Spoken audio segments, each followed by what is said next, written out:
से जाते हुए कृषि मंत्री डॉक्टर किरोड़ीलाल मीणा कुछ देर के लिए बारां में रुके। इस दौरान उन्होंने किसान संघ के प्रतिनिधियों से मुलाकात की है। वहीं इस दौरान मीडिया से बातचीत करते हुए उन्होंने कहा कि इस बार पूरे राजस्थान में सर्वाधिक वर्षा हुई, जिसमें 12 जिले में सबसे ज्यादा बारिश रिकॉर्ड की गई। मांगरोल इलाके को छोड़कर सभी जगह पर 40 से 70% तक का फसलों का खराबा हुआ। इसे ध्यान में रखते हुए फसलों के नुकसान के सर्वे का काम शुरू करवा दिया गया, जो 15 सितंबर तक पूरा होने की संभावना है। इसके बाद किसानों को मुआवजा देने की प्रक्रिया शुरू की जाएगी। वहीं उन्होंने खाद डीलरों द्वारा जबरन अटैचमेंट देने पर भी कार्रवाई की बात कही है।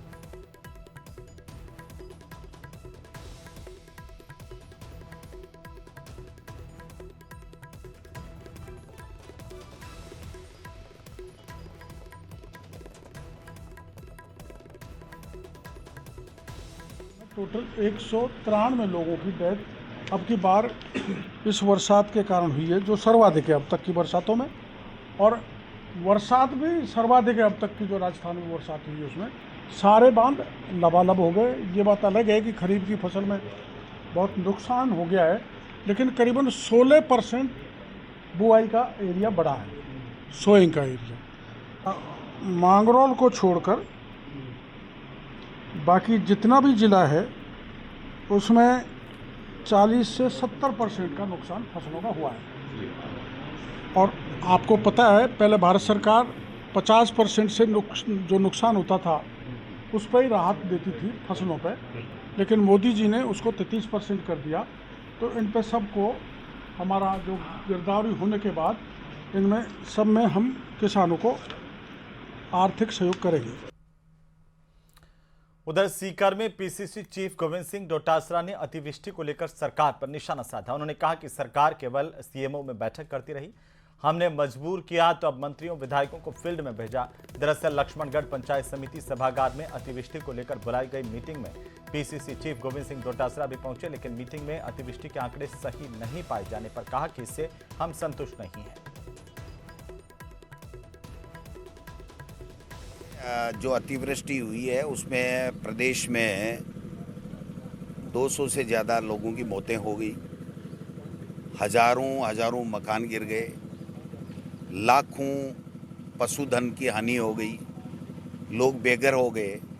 और हमने सरकार का ध्यान आकृष्ट करने का काम किया कि 200 लोग मर गए, ये हो गया, आप लोग बाहर निकल नहीं रहे हो, जा नहीं रहे हो, कोई मंत्री जा नहीं रहा है, अधिकारी सुन नहीं रहे हैं। रोज़ाना सीएमओ में बैठकें होती हैं, सुबह से लेकर शाम तक केवल बैठकों का दौर चलता है। तो पूरी तरीके से सरकार को घेरा और राजस्थान की विधानसभा में हमारे जूली साहब ने और तमाम कांग्रेस के विधायकों ने इतना शानदार जोरदार प्रदर्शन किया और सरकार के छक्के छुड़ा दिए।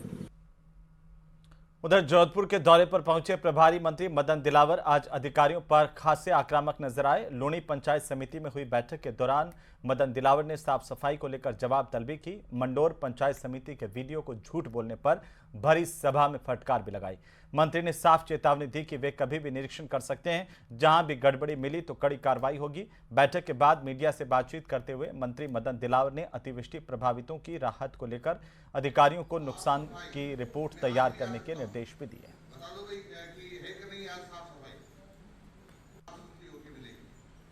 देखो, सुधार की हमेशा आवश्यकता रहती है। सुधार एक निरंतर प्रक्रिया है।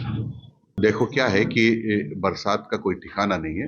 आज गिरदावरी करके आते हैं, फिर बरसात हो जाती है तो उससे नुकसान की संभावना और भी बढ़ जाती है। तो हम जो होता है निश्चित दिन इसलिए नहीं बता सकते। आज हमने निश्चित दिन बताया, फिर तेज बरसात हो गई तो फिर कहेंगे जी तो आपने तो 15 दिन बताया था, रही तो फिर ये नुकसान वाला बैठा है। तो ये इसके बरसात के ऊपर डिपेंड करता है, पर हम कोशिश करते हैं कि शीघ्र अतिशीघ्र उनको उनके पास राहत पहुंच जाए। चूरू के सुजानगढ़ में बरसाती जलभराव से राहत पहुंचाने के लिए बुलाई गई बैठक सियासी अखाड़ा बन गई। कांग्रेस और बीजेपी नेताओं के बीच इस दौरान तीखी नोकझोंक हुई। रिपोर्ट देखिए।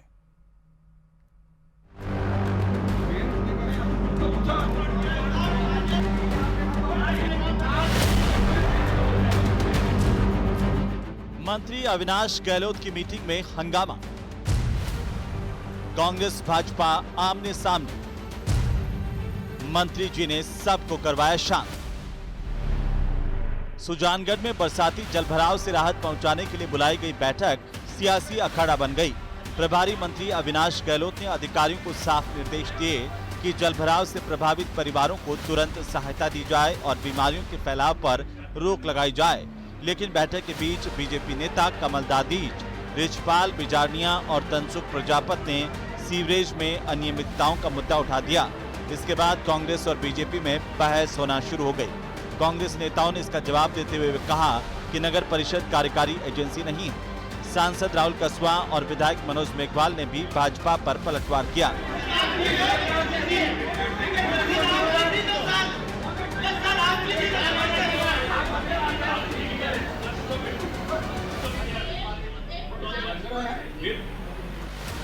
2 मिनट तक चली गर्मागर्मी के बाद मंत्री अविनाश गहलोत ने सख्त लहजे में कहा, ये कांग्रेस और भाजपा की मीटिंग नहीं है। जनता को राहत पहुंचाना ही हमारी पहली प्राथमिकता है। जल भराव की स्थिति उत्पन्न हुई है। ऐसा नहीं प्रशासन ने काम नहीं किया। जैसे ही बरसात में जल भराव की स्थिति उसके बाद प्रशासन ने अपने स्तर पर काम शुरू किया है। और आज मैंने खुद ने पूरे सुजानपुर के अंदर जहाँ जहाँ जल भराव की स्थिति है, पानी का अभी तक भराव है, लोगों को दिक्कत है, वहाँ मैं खुद जाके आया हूँ और मुझे लगा था कि वाकई में इसमें और अधिक तेजी से प्रयास करने की आवश्यकता है। अभी जिलाधिकारी की बैठक भी हुई है, जहां तमाम जनप्रतिनिधियों से और हमारे नगर परिषद जो पार्षद हैं आम से बात हुई है। उनकी राय के अनुसार, उनकी सलाह के अनुसार हम लोग काम कर रहे हैं। सुजानगढ़ में कांग्रेस और बीजेपी नेताओं के बीच ऐसा घमासान हुआ कि प्रभारी मंत्री अविनाश गहलोत को बीच बैठक में ही गरजना पड़ा। लेकिन उन्होंने साफ कर दिया कि सरकार की प्राथमिकता किसी बहस में पड़ना नहीं, बल्कि जलभराव से प्रभावित परिवारों को तुरंत मुआवजा और राहत सामग्री देना है। चूरू से न्यूज़ 18 राजस्थान के लिए मनोज कुमार की रिपोर्ट।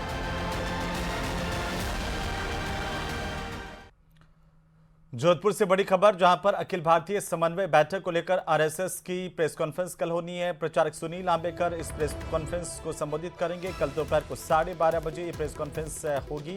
3 दिवसीय बैठक का कल अंतिम दिन भी है और बैठक को लेकर के विस्तृत जानकारी साझा मीडिया के साथ सुनील आंबेकर कर सकते हैं। ये बड़ी खबर इस वक्त की जोधपुर से।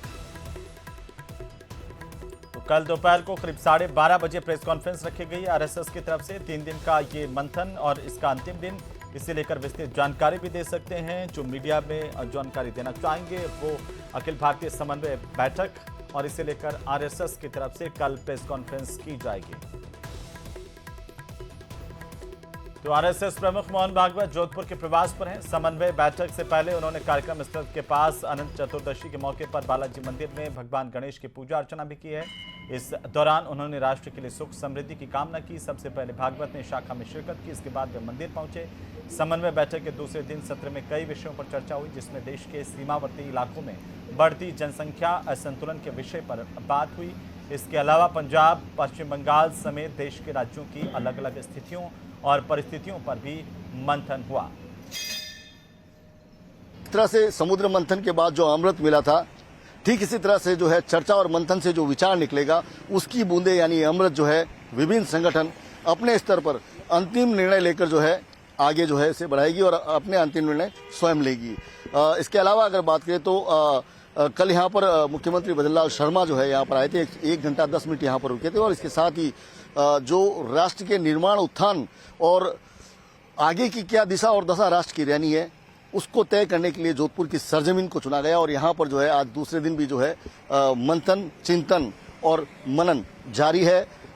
डॉक्टर मोहन भागवत सबको जो है अपने अनुभव और निर्देशन दे रहे और साथ ही उनके जो तत्वावधान में यहाँ पर जो राष्ट्रीय स्वयंसेवक संघ की बैठक लगातार जारी है और चिंतन मंथन लगातार जारी है। कैमरामैन समीर खान के साथ चंद्रशेखर व्यास, न्यूज़ 18 राजस्थान।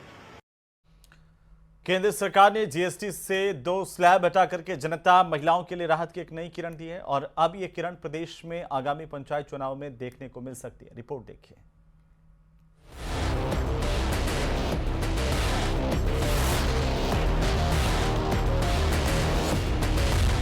पंचायत निकाय चुनाव, जीएसटी बनेगा रामबाण।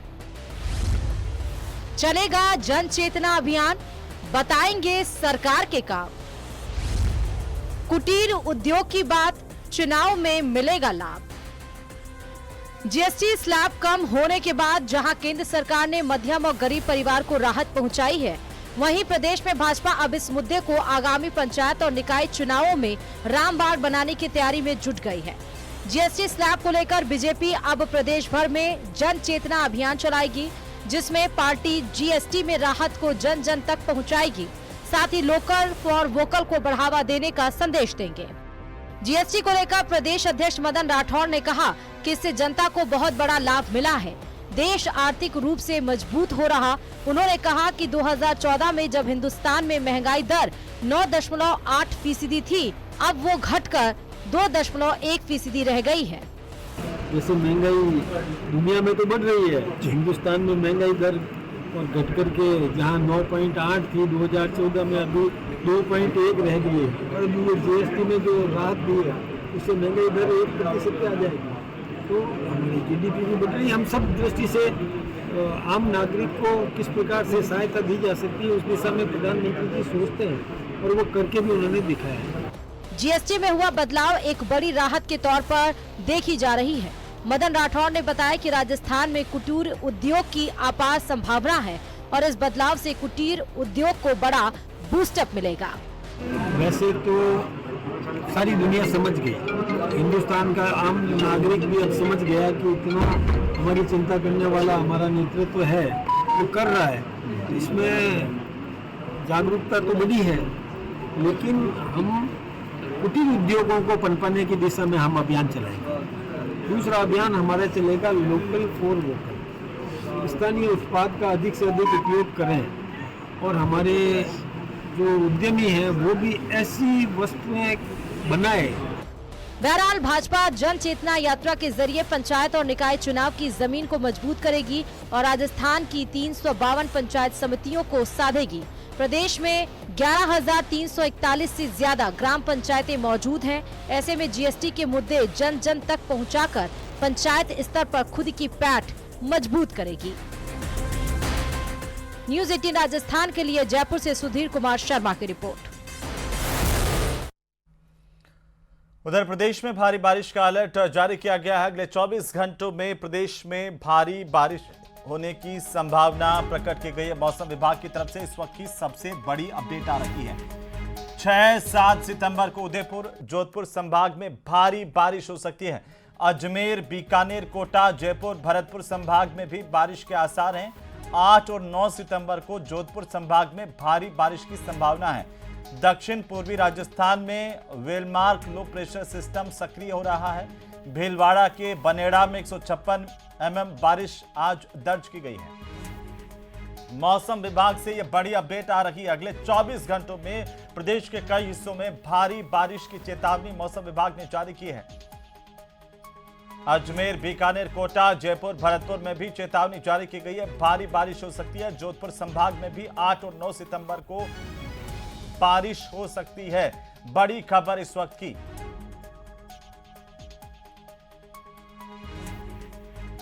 तो मौसम विभाग की तरफ से यह महत्वपूर्ण अलर्ट जारी किया गया है। बड़ी खबर है इस वक्त की।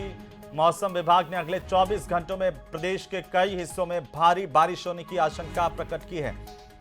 6-7 सितंबर को उदयपुर जोधपुर संभाग में अलर्ट जारी किया है। कई इलाके ऐसे हैं जहां पर